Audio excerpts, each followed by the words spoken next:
எங்கள் ஊருக்கு முதல்லாம் இந்த இது வித்தை கட்டுறவங்க வருவாங்க. உங்கள் ஊர்களுக்கெல்லாம் வருவாங்களான்னு தெரியல. எங்கள் கிராமத்துகளுக்கெல்லாம் வித்தை கட்டுற வருவாங்க. அப்போல்லாம் படம் அப்படி இது சினிமாக்கள்லாம் அதிகமாக இல்லாத நேரத்தில் அவங்க தான் கூத்தாடுவாங்க. பார்த்துங்க, ஊரில் சின்னதாக இது கட்டி பாட்டெல்லாம் போட்டு ஆடுவாங்க.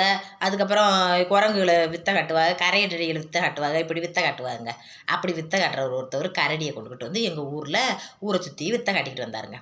அப்போ அந்த கரடி ஒவ்வொருத்தருக்கும் துணுறு அப்படின்னு ஊதி ஊதி கொடுக்கும். பார்த்துக்குங்க, உட்காரு உடனே உட்காரும், தாண்டு தாண்டு, ஒரு ஆசீர்வாதம் பண்ணு அப்படின்னா காலத்துக்கு இப்படி ஆசீர்வாதம் இப்படியே பண்ணிக்கிட்டு இருந்துச்சு.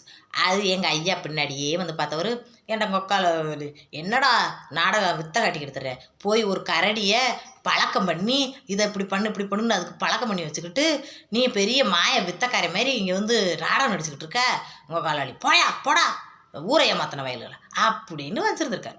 அவர் அந்த கரடிக்காரரு, இங்கே வருங்கய்யா, நீங்கள் மரியாதை இல்லாமல் பேசுகிறீங்க, தயவு செய்து போயிருங்க, இல்லைன்னா ஓதி விட்டுருவேன் உங்கள் மேலே, ஊதிடுவேன் அப்படின்ட்டு இருக்காரு அந்த கரடிக்காரர்.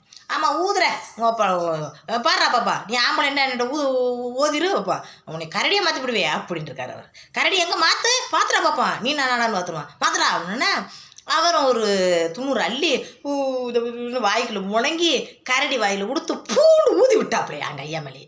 எங்கள் ஐயா மேலே பூரா துணுறு விரட்டிக்கிட்டு கையில கட்டிக்கிட்டு அடிக்க ஓடி வந்திருக்காரு. ஊருக்காரவளையே, ஊருக்கு பிழைக்க வந்தவனை எதுக்கே அடிக்க போகிற, நீ என்ன கிறுக்கு போயலா, உனக்கு பிடிச்சா காசை போட்டு பிடிக்கலன்னா போயாண்டு போகுதுட்டு எதுக்கு இப்படி போ அப்படின்ட்டான்.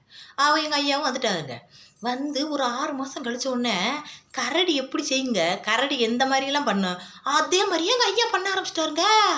அதுக்கப்புறம் என்ன, இது என்னடா வம்பா போச்சு, கரடி மாதிரியே அந்த கரடி செய்கிற மாதிரி செய்கிறாரு பார்த்துக்கோங்க. அதுக்கப்புறம் இங்கிட்ட ஒரு கோயில் இருக்குது, அது என்ன கோயிலோ சொல்லுவாங்க, அந்த படிப்பு வாயில் வருதில்ல, அந்த கோயிலில் 6 மாதம் போய் வச்சுருந்தோமுங்க. அப்பவும் சரியாகலைங்க. ரொம்ப நாள் கழித்து ஆஸ்பத்திரி போய் காட்டினா ஆஸ்பத்திரிக்கு போயும் சரியாகலைங்க.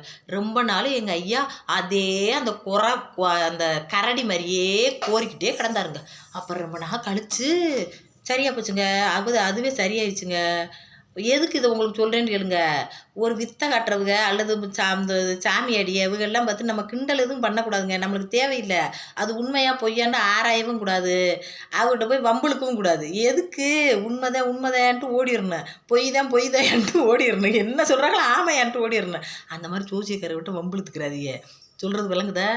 அது எங்கள் ஐயாவுக்கு இயற்கையாக வந்துச்சோ இல்லை அது கரடியால் வந்துச்சோ தெரியல. ஆனால் எல்லாரும் நம்பினது கரடிக்காரை ஓதி விட்டதுனால தான் இப்படி ஆயிட்டாருன்னாரு அப்படின்ட்டே சொன்னாங்க. பார்த்துக்குங்க, நெசமாகவே நடந்த கதை.